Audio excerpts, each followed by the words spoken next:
साथियों, नमस्कार। ये हिंदी 2025 का पेपर है जो 301 एचबी सेट है। इसका सॉल्यूशन हम आपको देने जा रहे हैं। तो जो पहला प्रश्न है, प्रेम सागर के रचनाकार कौन है? तो ये है लल्लू लाल। दूसरा प्रश्न है, सत्यार्थ प्रकाश के रचनाकार कौन है? तो सत्यार्थ प्रकाश के रचनाकार हैं स्वामी दयानंद सरस्वती। हिंदी प्रदीप नामक पत्रिका के संपादक कौन है? तो ये है बाल कृष्ण भट्ट। फिर एक घ नंबर, उसने कहा था, जो कहानी है इसके लेखक कौन है? बी चंद्रधर शर्मा गुलेरी है। डा है मेरी असफलता निबंध के लेखक कौन है? ये है बाबू गुलाब राय। भारत बारहमासा कविता के रचयिता कौन है? तो ये है राधा कृष्ण दास। रसा किसका उपनाम है? तो रसा ये भारतेंदु हरिश्चंद्र का नाम है। कवि कर्तव्य किसका निबंध है? तो ये है आचार्य महावीर प्रसाद द्विवेदी का। तुलसीदास काव्य संग्रह के रचयिता कौन है? तो ये है तुलसीदास निराला। उच्छ्वास किसका काव्य संग्रह है? ये है सुमित्रानंदन पंत का। अब हम तीसरा प्रश्न देखने जा रहे हैं। तीसरा प्रश्न क्या है कि विज्ञान और उद्यम दोनों मिलकर राष्ट्र के भौतिक स्वरूप का नया ठाट खड़ा करना है। यह कार्य प्रसन्नता, उत्साह और अथक परिश्रम द्वारा ही नित्य आगे बढ़ना चाहिए। हमारा यह ध्येय है कि राष्ट्र में जितने हाथ हैं उनमें से कोई भी इस कार्य में भाग लिए बिना रीता न रहे। तभी मातृभूमि की पुष्कल समृद्धि और समग्र रूप मंडन किया जा सकता है। तो ये राष्ट्र के स्वरूप से लिया गया है। तो पाठ का नाम राष्ट्र का स्वरूप है और लेखक का नाम वासुदेव अग्रवाल है। रेखांकित अंश की व्याख्या कीजिए। तो कवि कहता है कि हमारे राष्ट्र में जो विज्ञान और उद्यम है दोनों मिलाकर के एक राष्ट्र के लिए भौतिक स्वरूप बनाते हैं, इसका नया ठाट खड़ा करते हैं।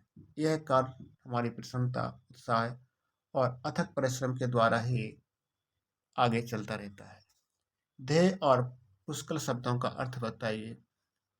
तो ध्येय का मतलब है हमारी मंशा और पुष्कल का मतलब है कि अच्छी समृद्धि यानी कि विकास। मातृभूमि की समृद्धि किस प्रकार संबंधित है? तो जो इसमें मातृभूमि और समृद्धि, तो मातृभूमि है, समृद्धि है।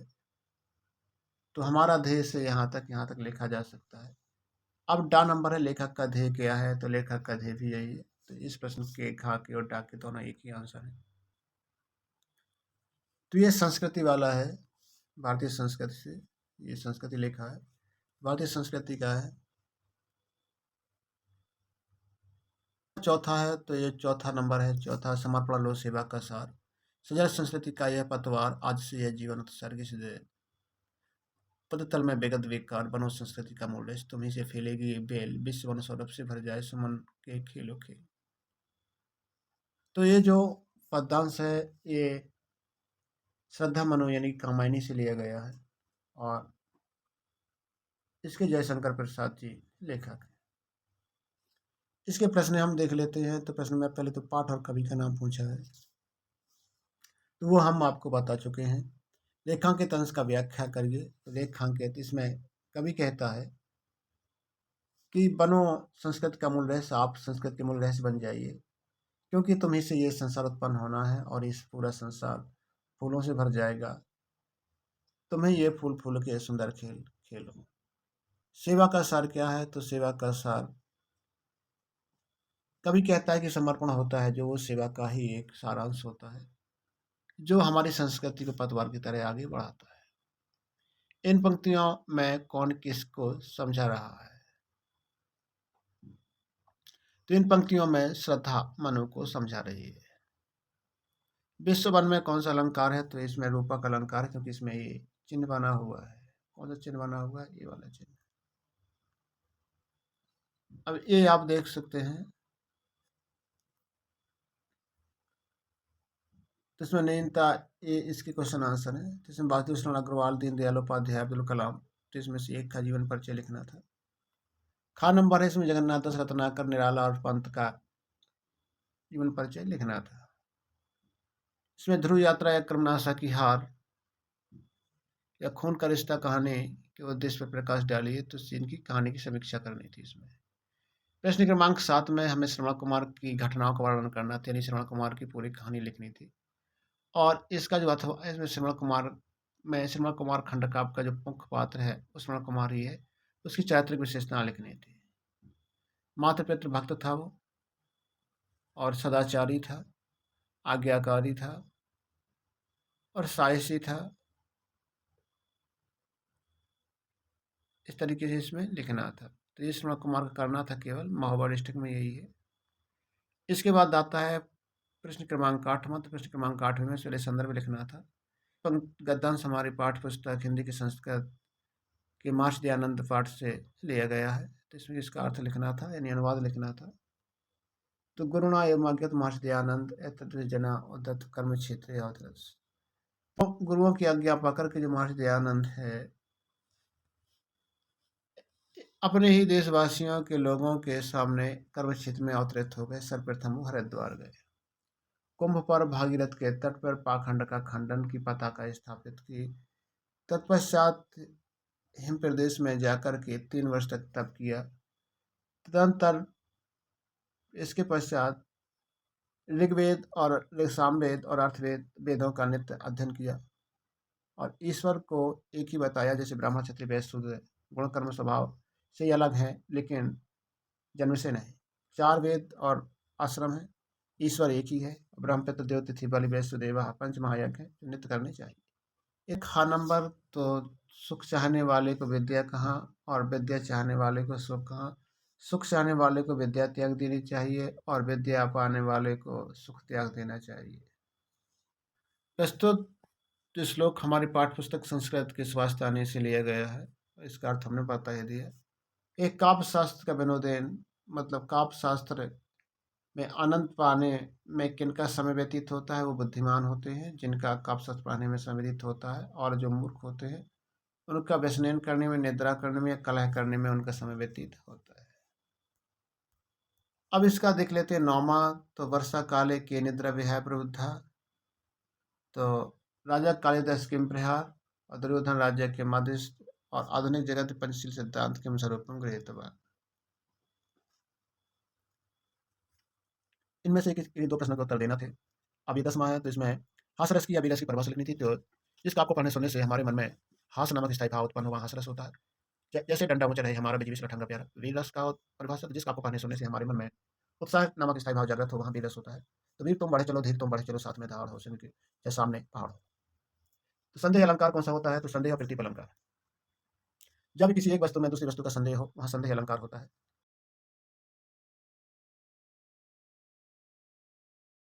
चौपाई है, तो चौपाई रघुकुलित सदा चले आई, प्राण जाए पर वचन रहे, हरि गीत का छंद का सो उदाहरण स्पष्ट करिए। निम्नलिखित में किसी एक विषय पर निबंध लिखिए। तो इसमें आपको जो आपके चैप्टर से आए हैं वो चैप्टर आपके साहित्य के क्षेत्र में है और राष्ट्र के क्षेत्र में है, तो आप किसी पे भी आप लिख सकते हैं।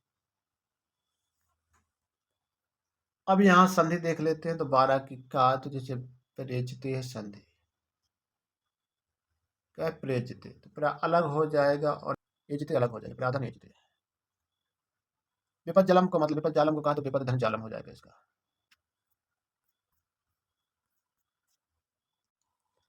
अब यहाँ पुष्ट में कौन सी संधि है, यानी कि पुष्ट। निम्नलिखित में से किसी एक का समास विग्रह कर समास का नाम लिखना है। तो वीणा पाणी, यानी वीणा पाणी ऐसा, यानी कि इसका हो जाएगा सरस्वती। बहुब्रीहि समास, नीलोत्पलम, इसमें क्रमधारय समास, आजीवनम, इनमें अव्ययीभाव समास। तो वीणा पाणी ऐसा, यानी वीणा है जिसके हाथ में, नीला है उत्पल, आजीवन यानी जीवन भर। अब यहाँ धातु प्रत्यय लिखना है। तो धातु प्रत्यय कैसे हम लिखेंगे, जैसे कृत्वा है तो क्री धातु हो गया और कत्वा प्रत्यय हो गया। गंतव्य है तो गम धातु हो गया और तबियत प्रत्यय हो गया। लिखित तो लिख धातु है और कत प्रत्यय है। इस तरीके से हो गया। इसमें एक शब्द का है तो जैसे में सैनी है तो अनियर प्रत्यय हो गया। धनवान है तो वाना में वानवती वत और देवत्वम से त्वम प्रत्यय हो गया। अब इसमें रेखांकित पद में विभक्ति तथा संबंधित नियम का उल्लेख करिए। तो इसमें द्वितीय विभक्ति है, इसमें तृतीय विभक्ति है, इसमें तृतीय विभक्ति है। तो नियम है ये परितः आ गया तो अभिता परितः समया निक्सा हा प्रति हो गए। इससे आ गया तो संयुक्त प्रधान है साप आदि ने खज्जा तो इसमें आ गया एनांग बेकार। इस तरीके से ये हो गया। अब ये बीमारी पर जिलाधिकारी का ध्यान आकर्षित करवाना है तो एक आवेदन पत्र लिखना है। तो सबसे पहले आप लिख सकते हैं कि जिलाधिकारी का एड्रेस लिखना है जहाँ जिलाधिकारी जी रहते हैं। जिलाधिकारी ने अपना एड्रेस लिखना है। फिर इसके बाद डेट लिखना है। इसके बाद श्रीमान जिलाधिकारी महोदय और अधिकारी जी का पता लिखना है। फिर आपको विषय लिखना है। तो विषय में लिखना है कि हमारे शहर में संक्रामक बीमारी फैली है, इस तरफ ध्यान आकर्षित करने हेतु आवेदन पत्र।